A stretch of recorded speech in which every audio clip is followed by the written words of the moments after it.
Claudine Breton, je suis nutritionniste.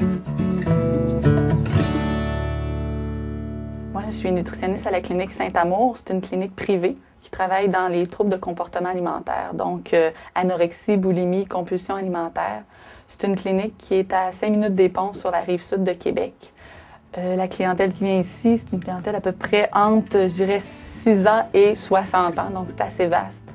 Puis la clinique Saint-Amour, c'est 5 intervenants. Il y a moi, la nutritionniste, il y a une psychologue, il y a un psychothérapeute, il y a une infirmière clinicienne qui est Nathalie Saint-Amour, la fondatrice de la clinique.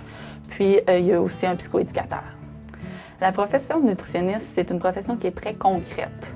Donc, nous, dans le fond, on étudie l'aliment de A à Z. On voit l'aliment carrément avec l'agroalimentaire, puis on le voit avec sa distribution jusque dans l'assiette, jusqu'aux effets physiologiques dans le corps humain. Donc, avec tout le bagage qu'on peut accumuler, on a vraiment une grande connaissance là, des aliments.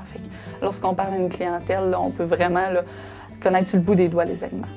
C'est ça qui est le plus important. Par rapport à les autres intervenants à la clinique, il y a une psychologue, elle va beaucoup plus gérer l'émotion versus l'aliment. Et nous, c'est vraiment plus l'aliment, l'effet physiologique. Moi, une journée type, c'est pas du 4 à 5 du tout. C'est vraiment variable parce que j'ai des clientes en externe puis j'ai des clientes en intensif. C'est quoi une cliente en intensif? C'est quelqu'un qui reste en hébergement, qui déjeune avec moi, qui dîne avec moi et qui soupe avec moi. Puis, dans l'avant-midi et dans l'après-midi, j'ai des clientes en externe qui viennent pour une consultation d'1 heure, là, en externe à raison d'une rencontre par semaine. Là. J'ai beaucoup plus de suivi. C'est des clientes que je vais voir à long terme. J'ai à peu près une cliente par semaine de nouvelles. C'est vraiment plus des suivis que je vois, plus les intensifs. Là. La rencontre d'évaluation qu'on appelle, c'est la première rencontre. C'est certain que là, on va prendre les signes vitaux, le poids, la taille, pour être certain, le côté santé, qu'il n'y a pas lieu d'une hospitalisation. Puis ensuite de ça, là, c'est vraiment les conseils de base, là, avec des trucs pratiques. Là, si c'est des compulsions, comment diminuer les compulsions. Si c'est des restrictions, comment augmenter les apports sans que ça soit trop angoissant. Là. Premièrement, l'Université Laval, c'est près de chez nous, donc j'ai resté dans mon chez-moi. Le Comtois, c'est le pavillon de l'Université Laval qui est vraiment intéressant parce qu'on côtoie vraiment l'agroalimentaire aussi.